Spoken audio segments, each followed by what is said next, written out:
Salut à tous, aujourd'hui nouvelle vidéo sur la chaîne, c'est la deuxième vidéo de la chaîne. Aujourd'hui vidéo très spéciale, unboxing de l'écran MSI G24 12F. Un écran qui a été, comme vous avez pu le voir sur mes lives et en vidéo, pour moi la meilleure offre du Black Friday qu'on a eu en termes d'écran. Je l'ai commandé sur Rakuten à 102 euros, expédié par Boulanger. Donc aujourd'hui on va l'ouvrir ensemble, le tester et d'ici 1 à 2 semaines je ferai une vidéo un petit peu récapitulative des gros avantages, des gros défauts que j'ai pu avoir en le testant. Voilà, sans plus tarder, on va directement passer à l'unboxing. Il faut savoir que la boîte elle est quand même vachement grande, donc je vais devoir l'ouvrir par terre et pas sur mon bureau. Je suis désolé, mais bon c'est pas grave, je vais quand même vous caler.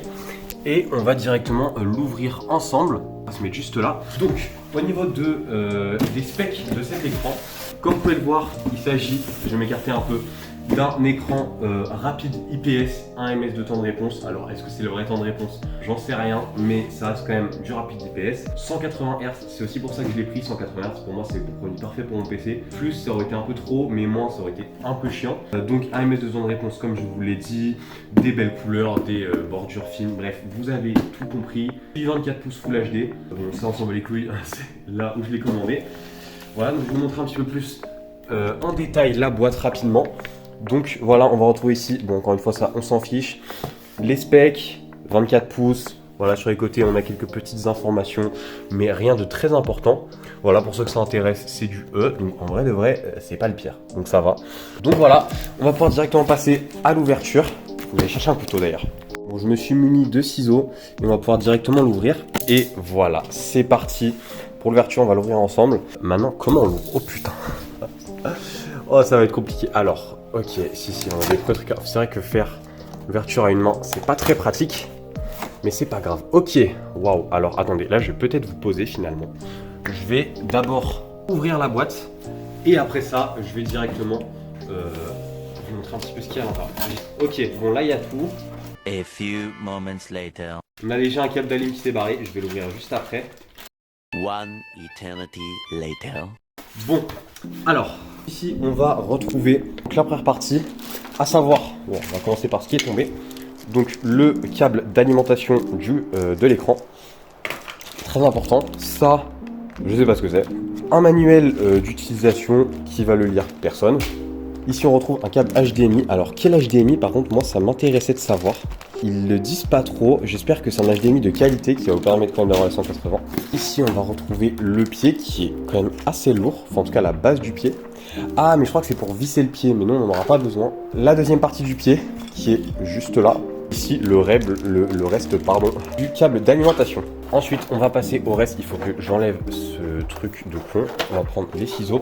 Bon j'ai enfin réussi à couper et maintenant l'écran est juste là. Oh là là là là, j'ai hâte, mais hâte de le récupérer. Je pense qu'on va aller se caler sur le bureau pour le récupérer. Bon, du coup, je vais vous installer au niveau du bureau. Je vais quand même un petit peu baisser ça. Et on va directement récupérer l'écran. Bon, alors, bonne nouvelle, il est plus léger que ce que je pensais. Pour ceux qui ont des bras d'écran, ça peut être une information importante quand même. Waouh! C'est là que je le fais tomber. Alors là, je suis en train de... Oh là là, il est magnifique. Bon, alors évidemment, on a quand même une base ici, une molette pas forcément incroyable. On a, je vous montrerai les ports juste après, là d'abord, je l'admire quand même. Mon nouveau bijou. Je vais enlever le petit truc MSI. Et aussi, il y a quelques petits trucs à enlever, je crois. Je sais pas trop à quoi ils servent, mais ils sont là. Oh, j'adore. Moi, je suis fan. Vraiment, j'adore. Il est magnifique. Donc voilà, il faut réussir à enlever ça. C'est un peu compliqué par contre. Je vous avoue que la partie unboxing a pas été très simple.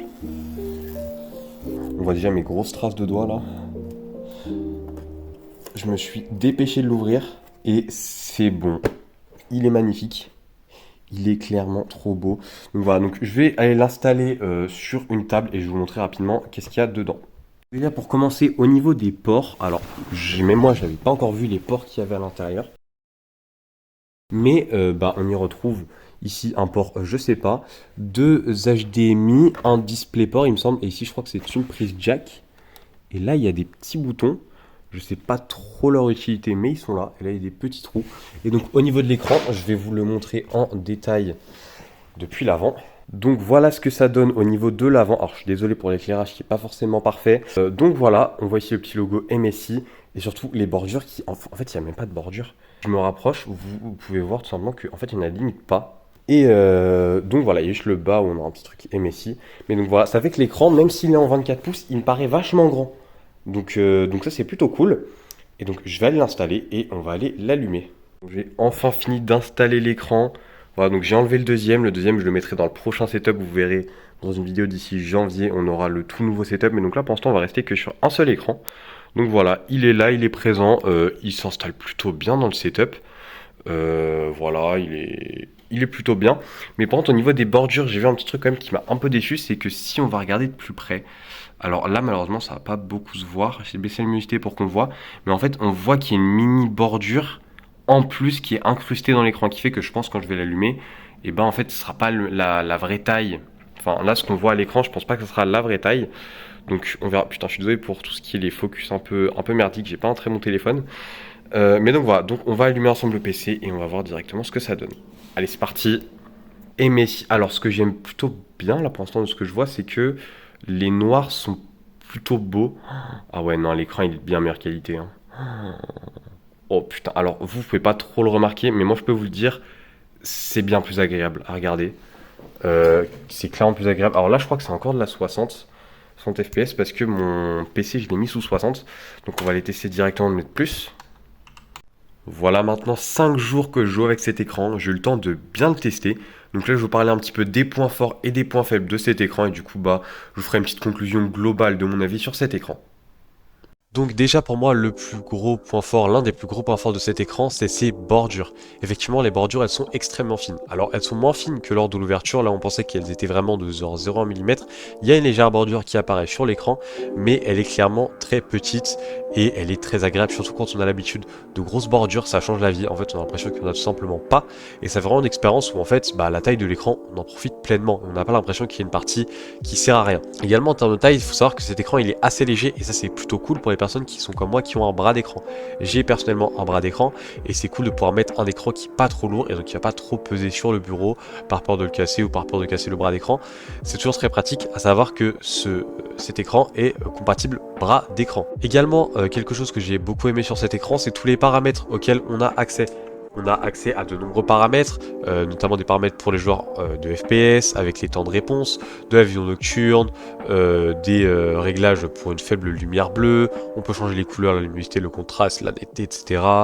Voilà, il y a énormément de paramètres. On peut également ajouter des crosshairs, et ça je trouve ça vraiment super cool. Vous avez plein de crosshairs que vous pouvez installer pour les jeux.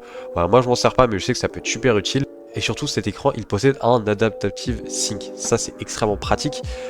Comme vous pouvez le voir ici, ça permet vraiment d'être parfaitement synchronisé avec la carte graphique. Et voilà, maintenant au niveau des points faibles que j'aimerais donner, déjà c'est une dalle IPS. Alors une dalle IPS c'est censé être très cool, c'est très cool. Les couleurs sont très belles, là-dessus je n'aurais rien à redire, mais encore une fois du coup, par exemple le noir n'est pas un noir, c'est plutôt un gris très profond.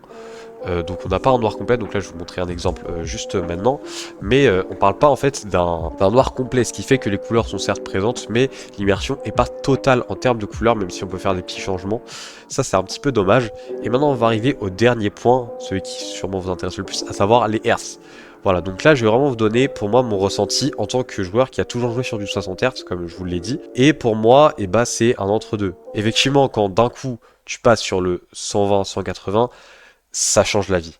C'est ultra agréable et même après avoir joué 5-10 minutes, quand tu retournes sur du 60, ça paraît pas du tout fluide, ça paraît pas agréable, mais en fait, bah, je me rends compte que c'est tout simplement qu'une question d'habitude. Et donc si pour vous le 60 vous paraît assez fluide, en réalité, est-ce qu'il faut vraiment investir sur plus, surtout qu'il faut une configuration qui passe avec? Et bah je sais pas. Et maintenant, avec le recul, je sais pas si c'est forcément le choix le plus judicieux si on aime le 60 Hz. Après, encore une fois, si on a un joueur compétitif, je pense que c'est important de partir sur plus de Hz que du 60, mais personnellement, je pense que au-dessus de 60, en réalité, ça m'est pas vraiment utile. Et donc maintenant, tout ce que ça a créé, c'est que maintenant, passer sur du 60 me paraît pas très beau. Et maintenant, je préfère privilégier les FPS à la qualité de l'image.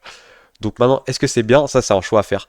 Donc en fait, c'est soit vous aimez jouer en 60, du moins ça ne vous pose pas de problème, et au moins vous pouvez avoir de beaux graphismes, soit pour vous c'est impératif de jouer sur plus de Hertz, et à ce moment-là, bah, vous pourrez tout simplement baisser votre qualité et augmenter vos FPS. Mais c'est vrai qu'en fait, on parle vraiment qu'une question d'habitude. Le 60, Disons que le 120 actuel ou le 180 que je joue, et ben en fait j'ai le même ressenti que quand je jouais sur un 60. Simplement quand maintenant je passe sur du 60, ça me paraît pas fluide. Donc du coup, est-ce que c'est vraiment utile? Ça c'est à vous d'en décider. Donc pour conclure cet écran, bah en fait c'est un super écran, surtout pour le prix auquel je l'ai payé. Donc je pense vraiment que tu peux le trouver dans les alentours des 120 euros pour la version 24 ou 25 pouces, ça peut être vraiment super bien. Maintenant, encore une fois, c'est à vous de voir si vous avez vraiment besoin de plus de FPS. Mais dans la globalité, l'écran reste extrêmement bien, de belles couleurs, peu de bordures, un beau taux de rafraîchissement. Voilà, en fait, il a tout simplement les bonnes caractéristiques d'un bon écran. Donc voilà, il n'y a pas grand chose d'autre à dire. En tout cas, si vous avez d'autres questions dans les commentaires par rapport à cet écran, si vous essayez à l'acheter, vous posez des questions, n'hésitez pas à les poser en commentaire, j'y répondrai, je répondrai à tous les commentaires de cette vidéo. En tout cas, si cette vidéo t'a plu, n'hésite pas à lâcher ton meilleur pouce bleu, à commenter, à t'abonner et à partager. Voilà, je vous refais pas non plus toute la liste, mais voilà, ça soutient énormément. N'oubliez pas, dans la description, vous retrouverez tous mes réseaux sociaux, dont Twitch, où je suis en stream 1 à 2 fois par semaine, voire plus, selon les semaines. Donc n'hésitez pas à nous rejoindre, ça ferait extrêmement plaisir, ça apporte du soutien, et surtout, bah, on passe un bon moment en fait. Allez, je vous fais des gros bisous. Salut la team.